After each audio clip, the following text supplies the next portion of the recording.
All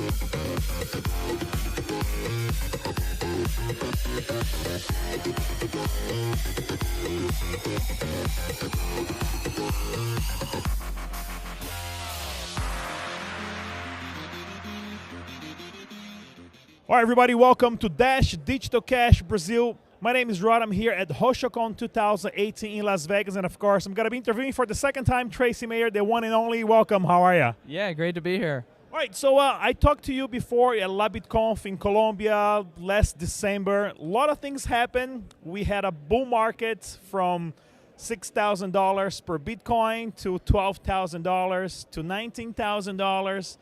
Everybody thought they were a millionaire overnight. Everything dropped.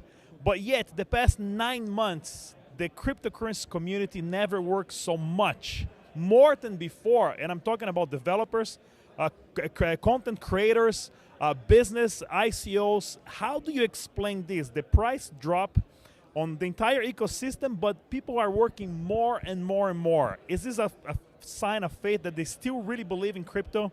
Oh yeah, everybody, they know it's not going away. And so we've seen these cycles all throughout Bitcoin's history, and by extension, the cryptocurrency market history.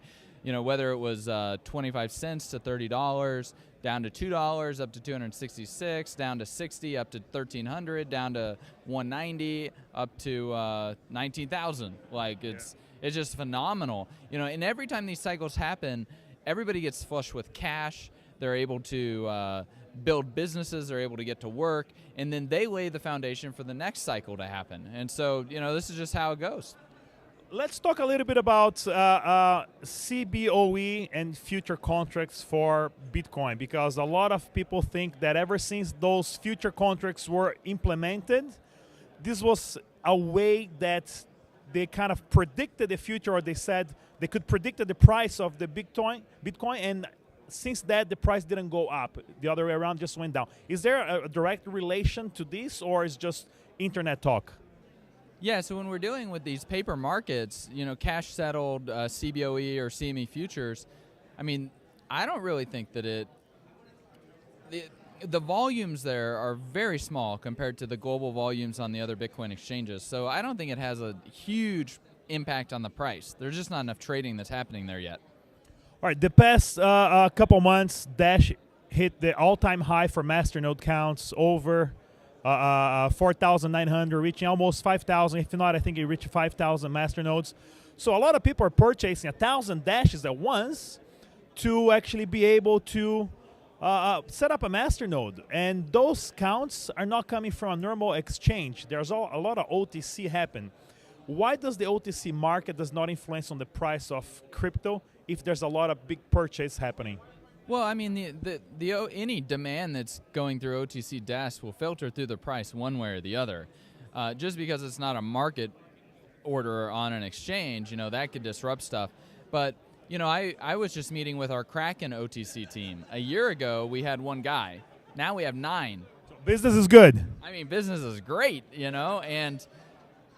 And these are professionals, like 20-plus year veterans at hedge funds, as like professional traders and stuff like this. So, it's very exciting. The OTC desks are a big deal. That's where a lot of volume happens. And I think as we see more institutional players come in, we're going to see more growth in that area. Okay, in the beginning of the year, we had a lot of people saying, okay, price of Bitcoin, by June, 80,000. By July, 100,000. By the end of the year, $1 million or something like this. What's your prediction through your analysis based on the 200 moving day average that you always have a nice chart explain how this works? Right, like use Mayer Multiple, like MayerMultiple.com. Can help you understand like when it's cheap and expensive just based on the 200-day moving average. We've been hovering around like 0.9 X, the 200-day moving average, for like the last 6-8 months. So we're definitely in a correction consolidation, crypto winter. We get to weed out all the hot money, like speculators that are just chasing the rabbit. We get people in here that have some real conviction. They're going to build real companies. They're going to be acquiring more Bitcoins or other coins, in the crypto markets that they believe in over at these low points. This is a time to buy. It's 0.9X. You want to sell when it's 3.7x, like it was in December. it's really not that difficult, like how to play this, and you want to buy and hodl. You want to be a hodler of last resort too. And you want to take advantage of harvesting forks and like all this type of stuff and increase your actual Bitcoin position. And guess what? You have to develop human capital to be able to figure out how to do that stuff. Well, now's a great time to figure out how to do it, to figure out your custodian solutions and to figure out how to handle your private keys and move stuff around and all this stuff. Like, when are you going to get the experience? Like, now's a great time to do it. So all these people that run in like chasing a quick buck and then run out and don't stay, they're not developing the human capital. So guess what? They're going to make the same mistake the next time the price runs up. And those people who have developed the human capital, they're going to have the real conviction and staying power to take advantage of it and really profit from it. I know you're a big fan of Dash, Digital Cash, as you mentioned before. So today, on your perspective, what is the advantage of a cryptocurrency like Dash? Self-sustained, 10% goes back to the super block where it can finance the improvement of the network, having a CEO, a core team. How do you see this as compared to other cryptos that's just a project or the developers even left and there's nothing happening anymore with the project? Well, it's kind of qualified. I mean, I'm not a big fan in the sense of like, I don't think it's necessarily competing in terms of a hodler of last resort world reserve settlement currency like Bitcoin. But what I do like about Dash is this governance mechanism that you've talked about. But the last 6-9 months, we've seen some real turbulence there. Like the Dash core team can't get their act together. They're like trying to get votes from the masternodes in order to fund themselves. And yet all the work that they've done and there's like this trust that they've set up that they want to have stuff owned in, but it's supposed to be owned by the masternodes. I mean, this is all very exciting in terms of like research and development, figuring out new and creative ways to do things. And being able to allocate money directly from the block reward, the way that Dash does it, it's creative, and look at Dash's market cap and how long it's been there and the volumes that are there. I mean, it's consistently within the top 20 coins in terms of market caps and volumes and everything. So it's obviously doing something right. The scoreboard said it. And so, that's what I'm excited about and like to watch with Dash. Do I think it's going to compete with Bitcoin? Like, there's not going to be a CBOE future trading on Dash anytime soon. And there's definitely not going to be an ETF on Dash. Like, we don't even have an ETF out with Bitcoin yet. But, Bitcoin blazes these trails, and then, Dash and Ethereum and all these things, they'll be right there behind it. There'll be, these other coins, they're going to follow the same type of stuff that Bitcoin's done in that sense. And, and the masternode, the way that's set up, it's definitely very interesting in how it incentivizes hodlers. It would be, perhaps some changes could be made in that area. Like, instead of masternodes being able to just post the collateral, perhaps you have to do something like a certain number of days. Bitcoin has a metric, days destroyed. So something like that, where you actually have to have the coins mature after like a 3 or 6 month period before they could then be used as collateral for a masternode. Something like what Smart Cash is doing. So I mean, there's lots of innovations in this area that the coins can do, and I think that would be, that'd be very interesting to see stuff like that happen.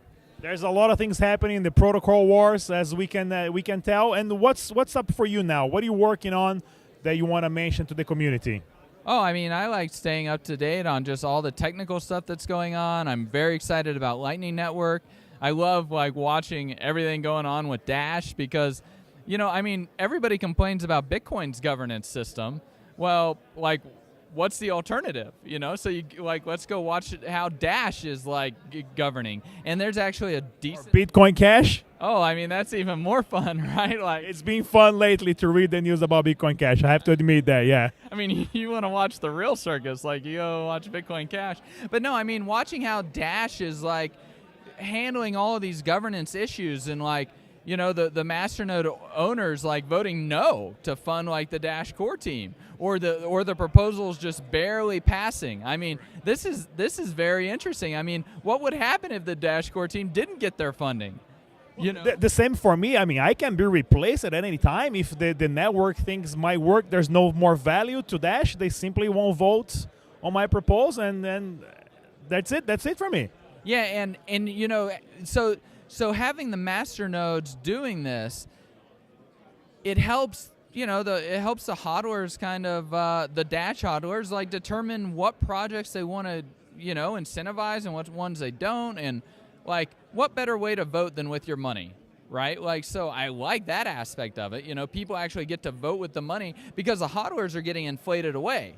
Like their purchasing power is getting inflated away. Anybody holding the coins by the mining rewards, and so the master node reward acts as a way to kind of blunt just the raw inflation that affects the longer term hodlers. So I mean, this is all just fascinating, just watching all of these economic experiments and stuff going on. You know, and I don't think we need to be antagonistic or any of that type of stuff, like between one protocol and another. I do think that, you know, if flat out like fraud and scammy stuff's going on, like, you know, say something about that. But I mean, when people are just trying to build their thing, like, hey, let's see how this all works, because I bet you if something works in Dash and it can be moved over into Bitcoin after it gets battle hardened and battle tested in Dash, and it's good and it's proven itself, yeah, Bitcoin would probably come over and swipe it over and bring it in. And that's how this stuff is supposed to happen. That's the beauty of open source. That's the beauty of open source. What's your podcast again, if you want to tell everybody to follow you? Yeah, so at Trace Mayer on Twitter, and then the Bitcoin Knowledge Podcast, so www.bitcoin.kn, where I interview top people in the Bitcoin space and crypto space in general. Like I interviewed Evan Duffield a few years ago about Dash. Always a pleasure to see you and talk to you, Trace Mayer. Once again, everybody, Rhoda here from Dash Digital Cash Brazil. I'll see you later. Inscreva no canal e deixe também o seu like. Estamos presentes no Twitter, Facebook e Instagram. Dash, dinheiro digital.